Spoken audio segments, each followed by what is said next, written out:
Hello, good evening. I hope you're having a great day. I hope everything you're doing right now, you are able to succeed and you're able to overcome the challenges and I hope you are doing great. Um, so this is the video that I'm making. Yesterday I made a video about the Capitol stories. I explained the history behind the Capitol. I explained what it feels like to be on the US Capitol, the things to be aware of, and I touched on the issues that they had before, and just a general information about the Capitol building. Today, I'm going to talk about um, what's next for the Capitol Hill. The Capitol Hill, the Washington, D.C., what's next? First of all, I want to apologize. I just started this video a little bit late. I was on Wells Fargo career recruiting event, so I was a little bit behind.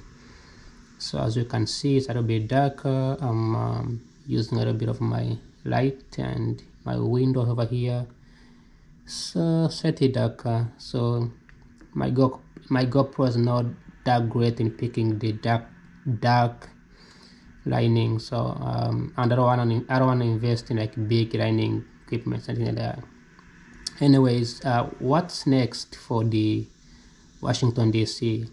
Right, this is something that that is going on right now, as we have the political changing and swiping leadership, defining some programs, and today I'm gonna tell you what I think is the next for the Capitol Hill or the Washington D.C. political environment or political theater. This is what I think. This is what I think is gonna happen. Maybe today, maybe tomorrow, maybe in the next 3, 4, 5 years. We never know. But first, we will see. I think we're going to see a huge uprising in the anger among the American people, as for the past, I would say past 5, 6 years, Americans have been promised jobs, opportunities, and prosperity and all that stuff. But things are getting tougher and tougher. The job market is not doing great. The competition is high. The public debt is high, and the government is still spending. Things are going to eventually explode. For the Washington D.C., we kind of see at the moment the Trump administration kind of coming back and trying to switch some leadership, because they are also like questioning, because they don't know the future, they don't know what's coming. They have no idea. I think before Trump came along, there was a little bit of collaborations between the Democrats and the Republican. It wasn't always great, but there was some sort of collaborations. But now, when Trump became as a second time as candidate, he knew he's not gonna win, so he had to ask some people with money, and in return he has to give those people some incentive.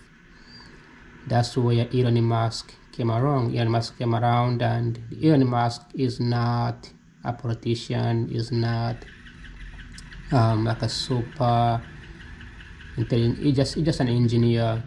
He's a product manager, and he happens to have so much money, which he invests in these tech companies, and he makes money successful. But he doesn't really have an experience in public sector, government, policy, politics. So when he came here in DC and he was given all this power, he laid off all the employees, and and that includes the Republican employees and the Democrat employees and the one who are neutral or the one who are non-partisan. So non-partisan, partisan, and those who just don't want to get involved in politics. He defunded some programs. Public parks were destroyed.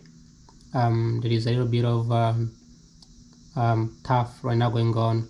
And then when you fire people in a government, you have to do a lot of the process, the legal process, right? There's so much that to go in there. And it's connected. It's not just about the US, but also international. So when he defunded some programs, a lot of people who remain on the job, they either resigned, or they are planning on resigning, or they are just silently protesting. It's like they don't really like what they are doing.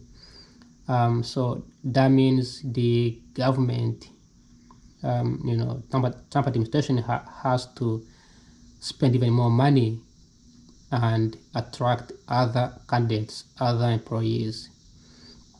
And that meant that within just 5 months, the government found itself spending even more money, increasing the debt than they ever thought. In fact, the expenses went all the way up than they thought, like way up, because these public employees, they are not actually making money. They are extremely poor. Like right now, I live in DC. A lot of these public employees who've been in the industry for 20 years, they don't make any money. They make like a penny. They just love what they do. They are passionate about it, but they are not really like rich. So what we're gonna see in the next couple, 3, 4, 5 years is I think for me is gonna be an uprising in people demanding the answer. Why did we hire somebody with no experience in the government? And all of a sudden they fired all the employees, and now nobody wants to work in the government anymore. And there is a little bit of ragging and backlog of work that is nobody's that performing. Then another thing is migration. Migration is, especially people from South America, they were contributing so much in raw labor market, so farming, agriculture, and retail, in restaurants, hotels. Now these people, these migrants, some were documented, some were not documented, that's for sure. However, with the new policy, some people with documented paperwork, they are also getting arrested. So, and then you have people who are Americans who are employed. They work with these undocumented workers, and now they stay working by themselves. They have all this work by themselves. So, a lot with these people who are already documented, who are US citizens being targeted, they also don't want to work, so they stop working. So there is a little bit of slowdown in these people who are considered to be migrants, and that is also going to be a huge pushback for the US government here in Washington DC. So the future is not positive unless the Trump administration kind of backs up and tries the best way to resolve this problem. They have already tried to fix the agriculture industry, because the one that is struggling right now, and they are also working on making it easier for people to get employed and give back to the government and start working, and so basically incentivizing people to be back. But the trust has been broken, and I think it's going to be tough for a lot of government employees that want to be working hard. It's going to be tough. International, a lot of the countries international have been affected, especially the US allies, and it's going to be a little bit of also mistrust. There's a mistrust, especially when you have like a diplomat who's been in the industry for 30 years, working on a relationship between, I don't know, US and Israel or US and Europe, and then a new random guy like Elon Musk comes in and sends an email to this diplomat and goes, "Hey, you are fired." That diplomat stops working, goes out there and starts working in a warehouse or starts working something else. They are gonna get pissed, and to hire someone else to work in that position that person has been working in there for 20 years, it's pretty hard, right? It's not like a CEO can just fire an engineer and hire a new engineer. The government is all about the relationship, right? When you build a relationship with the people, and then relationship goes on to build a mutual trust. When that is broken, it's hard to rebuild, it's hard to bring back. So whoever's going to be the president for 2028, whether it's J.D. Vance, because Trump won't be able to run again, whether it's J.D. Vance, whether it's, who else can I think of? Maybe Gavin Newsom of California, whoever's coming is going to have a very hard time, not only to build a relationship with the American people, they will also have to build a relationship with international. Tariffs is also another problem, right? Since 2019, some countries have been suffering from tariffs. That includes China, Japan, those nations.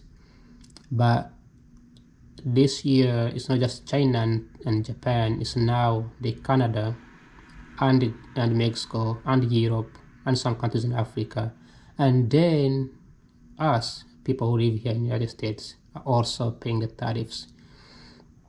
Personally, I don't buy food anymore. I don't buy too much food anymore. I'm being honest. I don't purchase like I used to buy before. Before I used to go to Walmart and buy like all kinds of food. I don't do it anymore. I don't go to restaurant no more because there is tariffs. You can see the actual price is being added, and then companies have pulled back from hiring because they don't really know the future, and they're not making any revenue. Nobody's buying, so that means nobody's selling. And these tariffs happen is like really fast, like really quick, which there was no time to prepare. Supply chain takes 3 to 6 months to ship things from China to the US, from Africa to China to the US, and then vice versa, like do all this supply chain. And when tariffs kicks in and the price goes up, you have a backlog, you have a huge inventory sitting on a port, sitting in a warehouse, and when consumers get when consumers all of a sudden stop buying, then companies will not hire anybody. So it becomes a reversal, becomes a huge mess. So right now, that's what we are at the moment. And Washington DC is already like struggling really, really hard. But the American people will start to feel the pain in the next couple of years from now. And it's going to kick in. It's going to be the price going up. It's going to be hard to afford an apartment. The mortgage will be hard, so it's going to be really tough. Now, there's a good news. Trump promised the American people that he's going to fix the economy, so he might back up, he might get rid of the tariffs, he might invest billions of dollars in the US economy. He may start the war with Russia, and then all of a sudden we have a huge boom of manufacturing. However he does it, if he pulls off, great. If he doesn't, so it will be the downfall for the Republican Party. So that's all I have for today. And like always, I will be keeping making this video every single day. Thank you.